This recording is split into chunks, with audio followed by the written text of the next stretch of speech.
ඔයගලන්ට එනත් කොච්චර පාන විදිහට අද කියලා කියන්න පුළුවන් මේක පෙබරවාරි 4 වෙනිදා ගත්ත ක්ලිප් එකක් තමයි Google ඉගෙන ගන්න කතා කරනවා නමුත් මේකේ නම් විද්‍යාර්ථිනේ තමයි දවස් පෙබරවාරි 4 වෙනිදා ගත්ත ක්ලිප් එකක් යාට නැෂනල් Okay, danke. තමයි අද රැවන්න කියලා. ඉතින් කොහොමද ඉතින් මට හිතනවා ජාතික පොඩියක් යනවා කියලා. ඊට ඉස්සෙල්ලා රැගෙන ජාතික පොඩියම මට හම්බුනේ නමුත් අංකල් ලැබුණා. ඉතින් ඔන්න ජාතික ආරගෙන විශ්වාස කරලා මම කරේ. මම හැම මාසෙම මොකක් හරි රටක ජාතික දිනයක් සමරනවා. ඉතින් ඔන්න ජනවාරි Happy නේද? ෆ්ලවර්ස් කාටද පුතා දෙන්නේ අද? පෙබරවාරි වල දැන් පෙබරවාරි 4 අපි මිස් ජේමිට ෆ්ලවර්ස් දෙනවද? ඊට පස්සේ තියෙනවා වව්. පෙබරවාරි අන්තිම තියෙනවා කසකස්තාන් ඩේ එක මාර්තු මාසෙට තියෙනවා. ඒ වගේ හැම මාසෙම මොකක් හරි එකක් සම්බන්ධ නිසා ඉතින් මේ ඉස්කෝලේ නෑනේ කොන්සර්ට්ස්. ඉතින් ඒක නිසා මට ආස හිතනවා බොප්පට හරි ලස්සනට අන්දලා ඒ දේ විශේෂයෙන් සෙලිබ්‍රේට් කරන්න. ඉතින් ඔන්න ඇවිල්ලා තියෙන යාගේ ඉස්කෝලේට බූලු අද ඉන්නේ ටිකක් අකමැත්තෙන් යන්න ආස වුණ නැහැ. හේතු ගොඩක් තියෙනවා. ඒවා මම එක්ස්ප්ලেইন කරන්නම් පස්සේ. ඉතින් ඔන්න බොහොම අමාරුවෙන් වතේ තිබිච්ච මල් ටික උත් කඩලා එයාගේ මිස්ටර් දෙන්න කියලා එයා හරිම ආදරෙන් මිස් ජේමිට එයාට දෙන්න කියලා ඔන්න බුබුලු අරගෙන යනවා ඉස්කෝලේට. Sidhu Manika.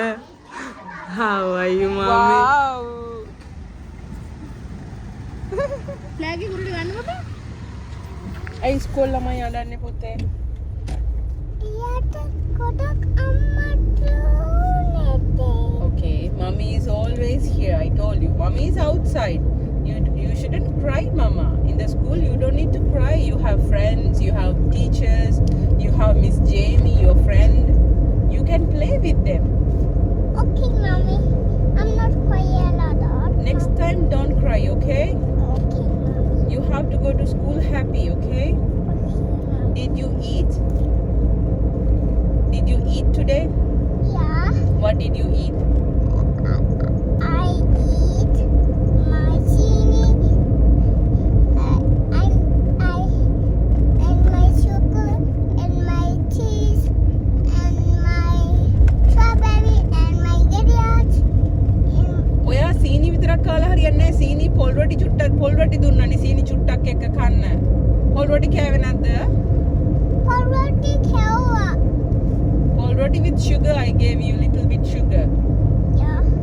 Did you eat? Yeah. You sure? Yeah. Now I'm going to open your lunch box. Yeah, mommy. Mother, Amma, But Abby, and Amma took her. But Amma, happy Vera. Mama, happy Vera then. Your friends moved happy Vera then. Ipachia and your friends dinner. Friends dinner and Vera. Ipachia to Abby, no get her. Balana. That's me, Mom. Stickers down.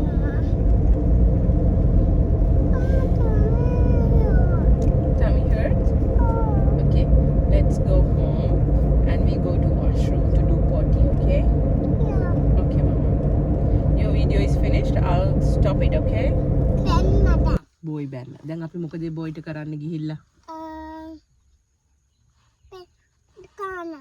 ගන්න අපි මුලින්ම බොයිට කියනවා. හොඳ. ඔයා බුබුලුට කරදර කරන්න එපා. බුබුලු is a good girl කියලා. නේ? ඒතර ඒ බොයි කියලා ආපුවම නැත්තම් මේ ඊවෙරද ගෙන ආපුවද? දැන් මේ මාසකට ඉස්සෙල්ලා ගෙන ආපුවා. මේ මාරු කරන්නේ. I love you. Daddy on the bicycle. I love you. I love you. Mommy said, Baby said, over. Oh, don't tell. Babies are crying. I love you. Baby in the bus go where.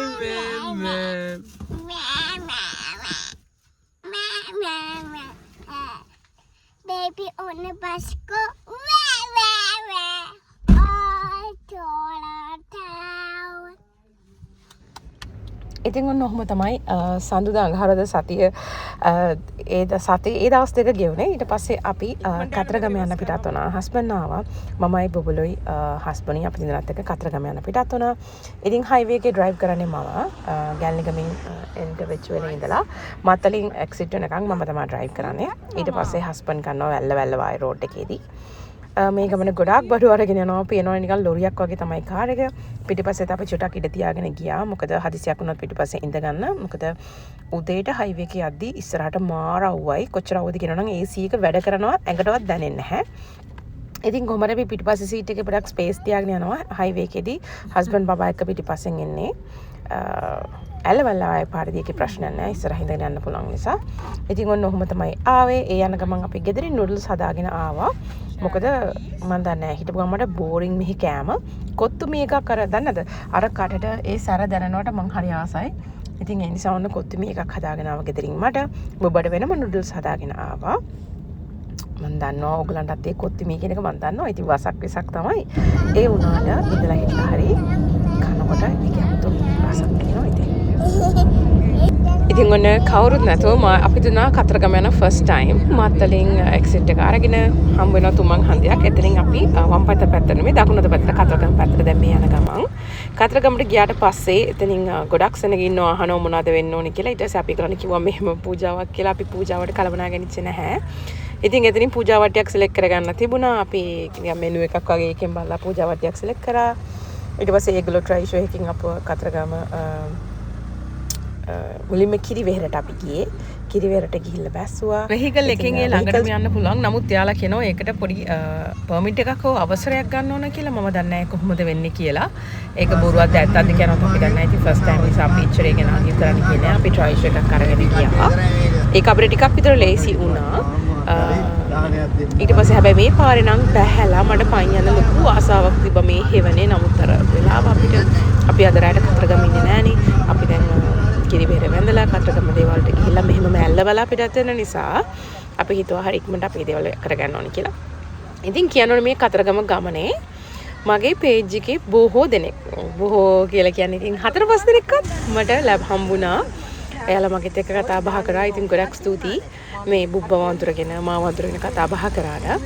ඒකට ඉතින් හරිම නිහතමානී සතුටක් තමයි තියෙන්නේ. ඉතින් අපි ප්‍රසිද්ධ අය නෙමෙයි. ඉතින් ඒ වුණත් මගේ පේජ් එකේ රැඳිලා ඉන්න ගොඩක් දෙනා මාව පවුල කෙනෙක් විදිහට සලකනවා කියලා තමයි මට හිතෙන්නේ. අර ඒගොල්ලන්ට ප්‍රසිද්ධ කෙනෙක්ගේ වීඩියෝ එකක් බලනවා කියන එක නෙමෙයි. මම එහෙම ප්‍රසිද්ධ කෙනෙක් නෙමෙයි නිසා ඒගොල්ලන්ට දැනෙන්නේ නිකන් පවුල කෙනෙක්ගේ වීඩියෝස් බලනවා වගේ. ඒක ඕගලන්ව හම්බුනාම ඕගොල්ලෝ මට කියන දේවල් වලින් සහ ගන්න කෝල්ස් වලින් එවන මැසේජස් වලින් දැනিলা තියෙන්නේ. ඉතින් දැන් මගේ විලා එක ගැන වුණත් ගොඩ දෙනෙක් කියන්නේ පවුලේ ගෙයක් හදනවා බලන් ඉඳලා ඒ ගෙදර නිකන් ෆුල් ටුවර් එකක් බලන්න එනවා වගේ තමයි ඒගොල්ලෝ විලා එකට එන්නේ. ඉතින් ඒ තරම් සතුටෙන් ඒ තරම් ආසාවෙන් තමයි ඒගොල්ලෝ එන්නේ. ඒකට මම ගොඩාක් ගරු කරනවා, ස්තුතිවන්ත වෙනවා. එහෙම හිතලා හරි එන එක ගැනට. ඉතින් ඔන්න කතරගම පුංචි කාලේ ආවට පස්සේ ඇවිල්ලා නැහැ. ඉතින් ලොකු මතකයක් නැහැ කතරගම සහ කිරිවෙහෙර ගැන.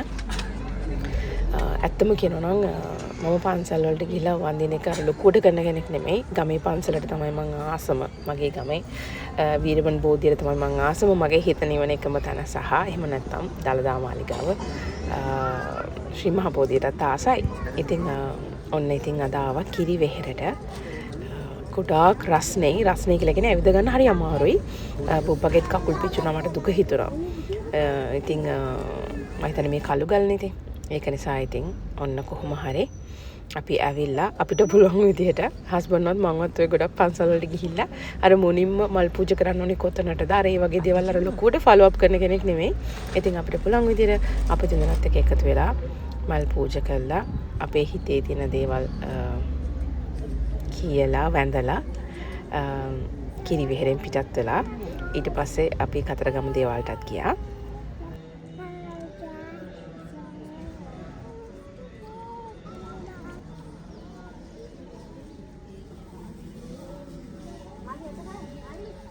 මේවට අත ගහන්න පුළුවන් පස්සේද?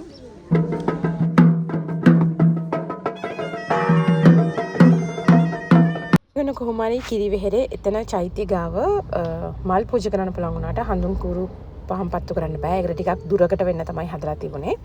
ඉතින් ඒ නිසා උන් අපි එතනට ආවා. වෙනමම තැනක් තමයි පහන් පත්තු කරන්න තිබුණේ. මට මෙන්න මේකෙදි මතක් වෙනවා මගේ ගමේ පන්සල වීරමන් බෝධිය ඉස්සර අපි පහන් පත්තු කළා බෝධින් වහන්සේගේ මුලේ ගාවක් තියෙනවා. ඒ තරම් බෝධින් ඒ කියන්නේ පන්සලේ බෝධින් වහන්සේ වටේ යනකොට පැන් කලේ අරගෙන යනකොට අපිට බෝමුල් පෑගෙනවා. අපි එතකොට තමයි ඉඳගෙන අර ගාතාව කියන්නේ අර බෝමුල් බෝපත් මට පෑවගෙනවා සමාවදී මගේ පව් අරවනවා බෝරජුනේ මට අවසර දෙනවා. ඒ කවිය ඒ ගාතාව කියන්නේ ඒකෙදි හරි ශ්‍රද්ධාවෙන් කියන බෝධින් වහන්සේ ගාවටවත් අපිට යන්න පුළුවන්. ඇත්තටම මේක අපිට වෙනම රන් වැටක් හෝ වෙනම තාප්පයක් බැඳලා තියෙන්නේ. එතකොට අපිට ඈතින්දලා තමයි බෝධින් වහන්සේ නාවන්න කරන්න තියෙන්නේ. මම ඒවැ හරි වැරද්ද මොකද්ද කියන්න දන්නේ නැහැ. නමුත් මට හිතෙනවා කොච්චර පන්සල් ගියත් අර ඉස්සර තියෙන බැඳීම ඒ දේ දැන් ගොඩාක් අඩුයි කියලා. ඉතින් ඔන්න මෙහෙම එන ගමනේ අපිට හමුණා අපේ තව ෆෑන් කෙනෙක් පේජ් එකේ අපිට ආදරය කරන නංගි කෙනෙක් සහ එයාගේ බබාලා ටික ඔන්න බුබුලුත් එක්ක කතා බහ කරා. එයාලගෙන් අහලා තමයි මම මේ ක්ලිප් එකක් දාන්නේ. එයාලගෙන් මම අහව කවන්නේ නේද කියලා දැනගන්න. නේ ඔන්න වාසනා කෑ ගහන්න බෑනේ. වාසනා අපි යනවා. කෑ ගහන්නේ පවුනේ පුතේ කනවා අර හොඳට කනවා බලන්න හොඳ බබෙක්. ඔයා වගේ නෙමෙයි. යා. thank you.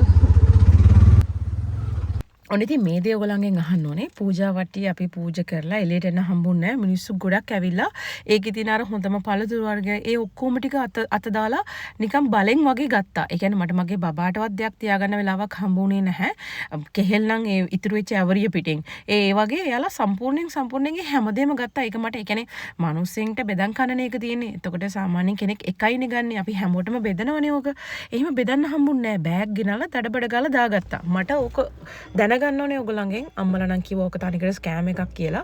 ඒගොල්ලෝ ආයෝවා ජූස් හදන කඩවල් වලට ඒ වගේ දේවල් වලට විකුණනවා. එහෙම නැත්නම් කොහොමත් දැන් ගෙඩි පූජාවක්නේ. ගෙඩි සම්පූර්ණයෙන්ම තිබුණත් කපලන්නේ සමහරලාට තියන්නේ.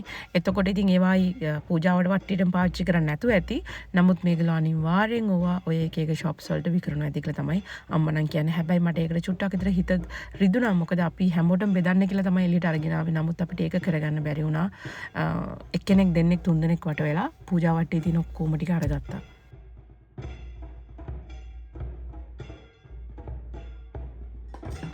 ඔන්න ඉතින් පුංචි කාලේ නම් මෙහෙම නටලා තියෙනවා. මට මතකයක් තියෙනවා. නමුත් ලොකු වෙලා නම් මෙහෙම නටන්න බෑ. මම දන්නේ නැහැ මට බාරයකටවත් මෙහෙම නටන්න පුළුවන් වෙයිද කියලා. ඕගලන්ට කොහොමද? ඕගලන්ට එක්ස්පීරියන්සස් තියෙනවද? ඕගොල්ලෝ මෙහෙම නටලා තියෙනවද? නැත්නම් නටන්න ආසයිද? මේ ඉස්සරහා ලොකු ආසාවක් තිබ්බා කවුරුත් නැතලා කලුරේ එහෙම ගිහිල්ලා යාළුවෝ සෙට් එකක් එක්කලා එහෙම නැතුව අර මේ නැත්තම් ටිකක් දන්නද ටිකක් අවුල්නේ. ඒ වුණාට මං අහලා තියෙනවා මේක බාරයකට කරන දෙයක්, ශ්‍රද්ධාවෙන් කරන දෙයක් මිනිස්සු. එහෙම විහිළුවට ජොලියට කරන දෙයක් නෙමෙයි කියලා. ඉතින් කොහොම හරි ඔන්න මායි බුබ්බත් ඒ පිටිපස්සෙන් ආවා.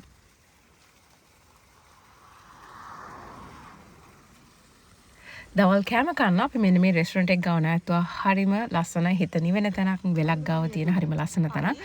ගොඩක් මාළු හිටියා. අපි මාළුන්ට කෑම දැම්මා. මෙතන මේ පොණ්ඩේ ඉන්න මාළුන්ට නෙමෙයි. එහා පැත්තේ පොඩි තියෙන පොඩි වැවක් වගේ. වැවක් නෙමෙයි පොඩි.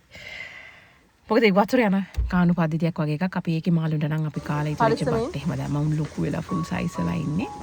ඉතින් මොකද මැනික් ගගේ මාළුන්ටත් කෑම දාන්න පුළුවන් කියලා තාත්තා මට යද්දිම කිව්වා බුබ්බට chance එකක් අරන් දෙන්න කියලා. නමුත් ඒ වෙලාවේ තිබිච්ච සිටුේෂන් එකත් එක්ක පුදුම රසණයක් අපිට ඕනේ පුළුවන් තරම් ඉක්මනට පිට වෙන්න. ඉතින් මෙතනදී හරි ඒ chance එක ලැබිච්ච එක ගැන අපිට ගොඩක් සතුටුයි.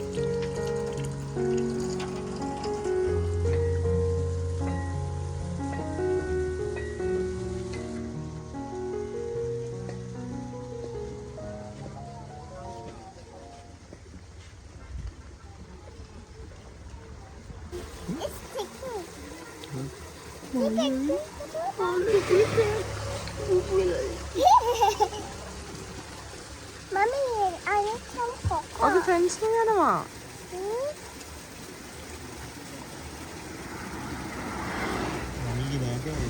ආගෙද? කිස්ලා ඉන්නේ.